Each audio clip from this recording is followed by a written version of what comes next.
ஒரு நபரோட வாழ்க்கையில நம்ம எந்த அளவுக்கு முக்கியம் அப்படின்றத அவங்க நம்மக்கிட்ட நடந்துக்கிற முறைய வச்சே நம்ம கண்டுபிடிச்சிடலாங்க. அவங்களுக்கு நம்மள புடிச்சிருக்கு, ஏதாவது ஒரு தேவை இருக்கு அப்படின்னும்போது, அவங்க ரொம்ப பிஸியாவே இருந்தாலும் நமக்காக நேரத்த ஒதுக்கி நம்மக்கிட்ட பேசுவாங்க. அவங்களுக்கு தேவையான சில விஷயங்கள நம்ம எடுத்து சொல்லும்போது, அத முழுசா ஏத்துக்கல அப்படின்னாலும், குறைஞ்சபட்சம் காது குடுத்துனாவது கேட்பாங்க.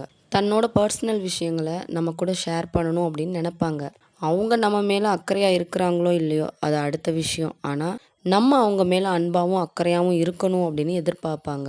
அவங்களுக்காக நம்ம செய்யக்கூடிய ஒவ்வொரு விஷயங்களையும் தலையில தூக்கி வச்சு கொண்டாடுவாங்க. இதுவே அவங்களுக்கு நம்ம மேல இன்ட்ரெஸ்ட் இல்ல, பிடிக்கல, தேவை எதுவுமே நம்மக்கிட்ட இல்ல அப்படின்னும்போது, எந்த அளவுக்கு நம்மள தலையில தூக்கி வச்சு கொண்டாடுனாங்களோ, அத விட வேகமா நம்மள தூக்கி எறிஞ்சிருவாங்க.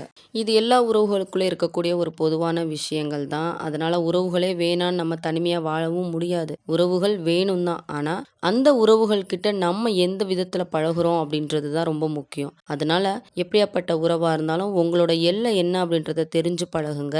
யார் உங்க கூட இருந்தாலும், உங்கள விட்டு போனாலும், உங்கள அந்த பிரிவு எந்த வகையிலயும் பாதிக்காத மாரி பார்த்துக்கோங்க.